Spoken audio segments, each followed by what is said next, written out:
We'll talk about men's basketball later, but we're going to start in San Jose, where the football team was playing its rival, San Jose State. 83rd meeting between these programs. Since 2013, there's been a trophy on the line, the Valley Trophy. It's been in the Bulldogs' possession the last 2 years, and in the first quarter, it appeared it would stay that way. The Bulldogs' first drive went 98 yards on 9 plays. It ended with a 38-yard touchdown pass from Jorge Reyna to Jared Rice.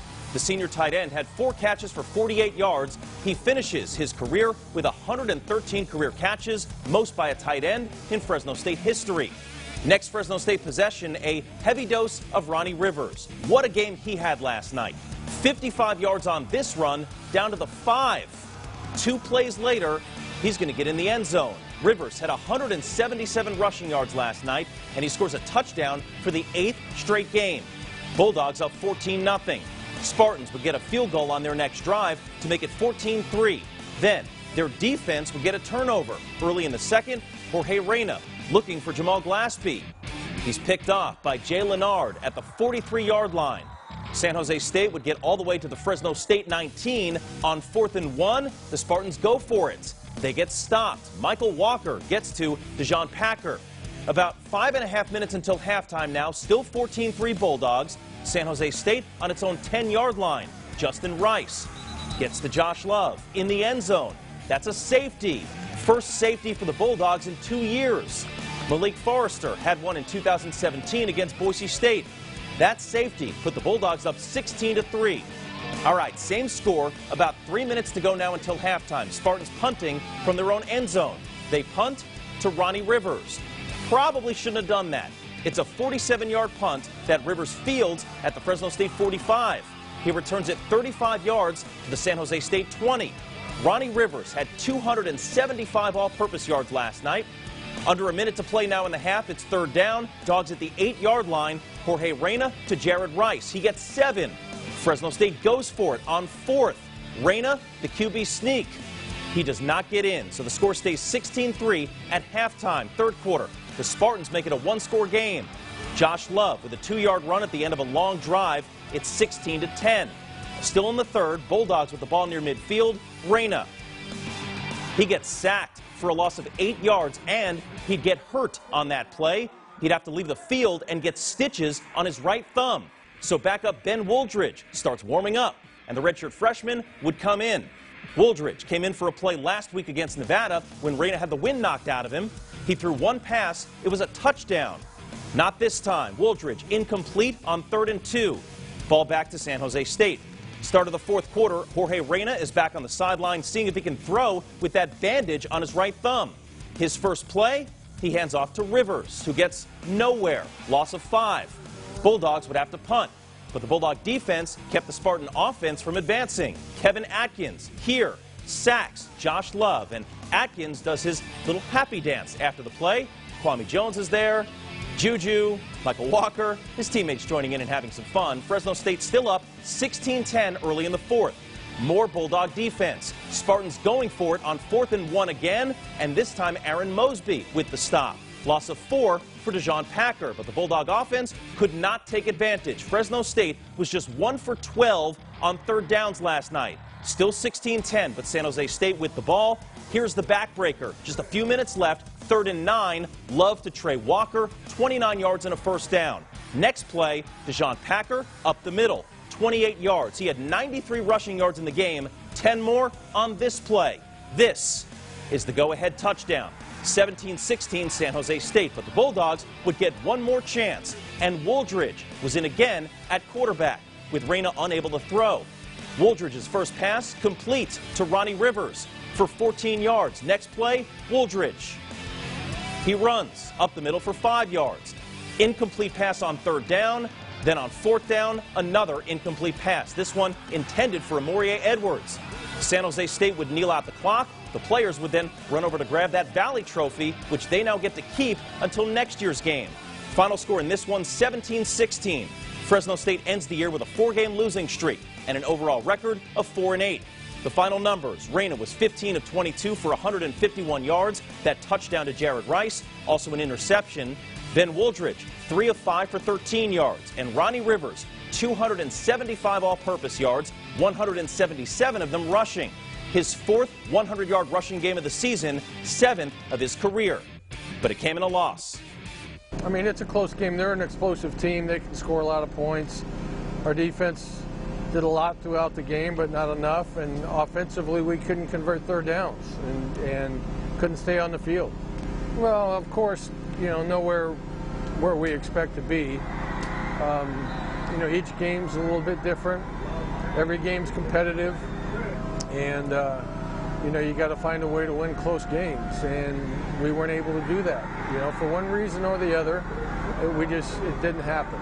And so you have to learn from these things and gain some experience from it, and go back to the drawing board. But one thing I can't fault this team for ever, and that's their competitive instincts. They give it everything they have every game. There's been a lot of close games. It's just unfortunate it hasn't gone our way. Other people found a way to win, and we haven't.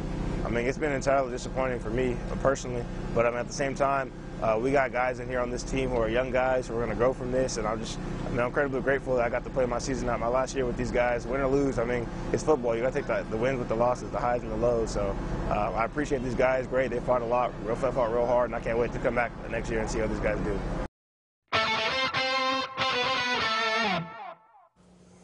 Time now to go inside the game, brought to you by Sierra Pacific Orthopedics. Scott Bemis here alongside Cameron Worrell, and some good perspective there from Michael Walker, the senior, playing in his last game as a Bulldog. But, Cam, just a frustrating loss, culminating a frustrating season for the Bulldogs. Yeah, this loss was almost a microcosm of the entire season, where Fresno State is in position to win. They look like they're in control of the game.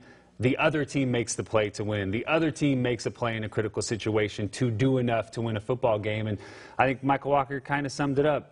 They had a lot of success the last 2 years. This year, they lost a lot of those close games that they won in the previous two. He's right. A lot of young guys will grow from this, and this program will be better because of this 4-8 season.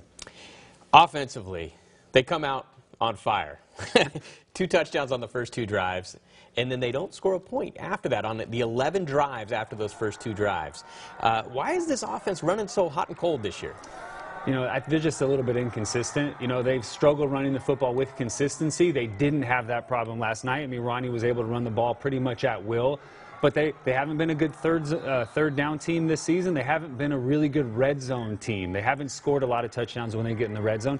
And they've had some struggles in the kicking game in the red zone as well. So when you can't run the football in the red zone effectively, you put all of the pressure on your quarterback and a really young receiving core to make those plays, and they just have not been able to do that with enough consistency this season. Now, the Dogs had a 2-score lead late in the first half, and a kind of a weird sequence that took place. We saw Andrew touch on it in the highlights there, but they get a completion to Jared Rice down to the 1-yard line. They get a little bit of a bad spot there, and it comes back to the 1.5-yard line. I think they thought they were at the 1. They hurried up to the line of scrimmage, I think trying to catch San Jose State off guard. And they go for it on 4th down with a quick QB sneak, and it just didn't have a chance from the start. No, it didn't. Talking to Jeff at halftime, he thought the ball was inside the 1. He thought they could get to the line of scrimmage quick, get in that bunch formation, and just drive Jorge into the end zone. Unfortunately, the spot that they thought they saw wasn't the spot that the ball eventually ended up in. But at that point, somebody in the booth has to see where that ball is spotted. They have to see that it's outside of the 1-yard line. They had a timeout. Call that timeout. Huddle on the sideline. Get your best, play from inside of the 2-yard line to try and score a touchdown. Because if they score a touchdown there, this game is over. It's 23-3. I think San Jose State packs it in at halftime. It's cold, it's rainy, let's get out of here. We don't have a chance to come back and win this football game. That was a critical mistake. I understand inside the 1, wanting to rush to the line and getting that quarterback sneak, but once you realize it's not there, you have to call a timeout and regroup on the sideline. And maybe that one play, a microcosm of the entire season, yeah, right? For sure. As well.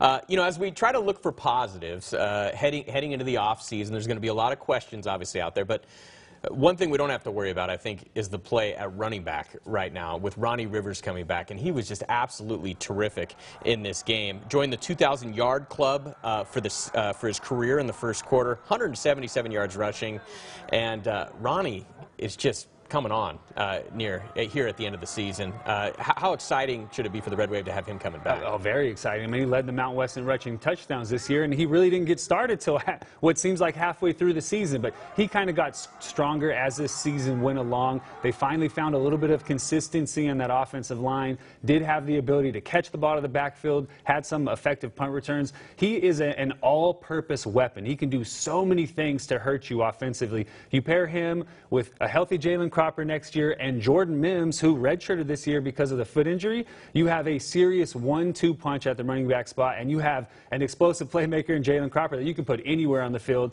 and causes a defense to be concerned. So Ronnie will come back healthy and stronger than he ever has been, and we will see the best version of Ronnie Rivers, which for Fresno State fans, they have to be pretty excited about that. One little interesting note, too, about Ronnie. With that rushing touchdown against San Jose State, now has 28 career rushing touchdowns. That's tied with his dad, Ron Rivers, for 7th on the all-time list. So Dad's still hanging in there for right now, tied. One more season. Tied with his son, right? All right, so let's continue to look ahead to next year then, Cam. I know it's a long offseason ahead until next year, but if you're taking a big picture look at this program and what this team has to do, what are the 3 keys for Cam to get this program back on track? Well, number one, they have to finish, right? 6 of the 8 losses this year, this team was ahead in the second half. 6 of the 8 losses, they were ahead, and you spoke about it. That one play at the end of the first half, maybe a microcosm of the whole season. The 4th and 11 against Minnesota, the 3rd and 1 against Utah State. If any of those 3 plays go the different way, this is a 7-5 football team, and we're talking about which bowl they're going to right now instead of talking about a 4-8 season. They have to learn how to make those plays in critical situations. Number 2, they have to get back to defensive dominance. They gave up 17 points more per game this year than they did last year, and they gave up about 2 touchdowns more than 2 seasons ago. The offense was largely the same points-wise. This defense has to get back to playing a defense that limits teams' ability to score enough points to allow Fresno State to win, regardless of how your offense operates, and that's how they did it in 2017 and 2018. Number 3, just play Bulldog football. Fast, physical, aggressive. Win or lose, you know you're going to be in a fist fight at the end of the day. We didn't really see that this year. We saw that. Jeff Allison, Natani Muti at Alabama a couple of years ago really was the statement game to, hey, Bulldog football is back. They kind of lost that this year. They need to get back to Bulldog football. We're going to run it. We're going to run it right at you. We're going to line up defensively, and we're going to punch you in the mouth every single snap. They need 11 guys on offense and 11 guys on defense who live that type of mentality. When they do that, those close games, they'll start to win those close games down the stretch. By the way, I knew that question was going to get you fired up. That's why I threw it in there. Hey, all right, let's leave on a fun note here. I know it was a 4-8 season, but saw some video matriculating on Twitter. Yeah. This is Paul Leffler pregame. Of course, the play-by-play voice of the Bulldogs. Yep. Paul does a little bit of everything here in the Valley. Apparently, he can throw a football pretty well, too. He's throwing like 30, 40-yard passes here in his jacket. In his 940 jacket, I mean, he's going about 45 yards into the wind, a driving rain wind at that point in time, and Paul puts it on the money right on the sideline. I make a pretty decent catch for a DB, but yeah, Paul, he does the spelling bee on ABC. He was on Team Jeopardy. He's as smart of a guy as you'll ever meet, and he can throw the football like that into a driving rain. There's literally nothing Paul Leffler cannot do. Why weren't you on the receiving end of those throws? That was you?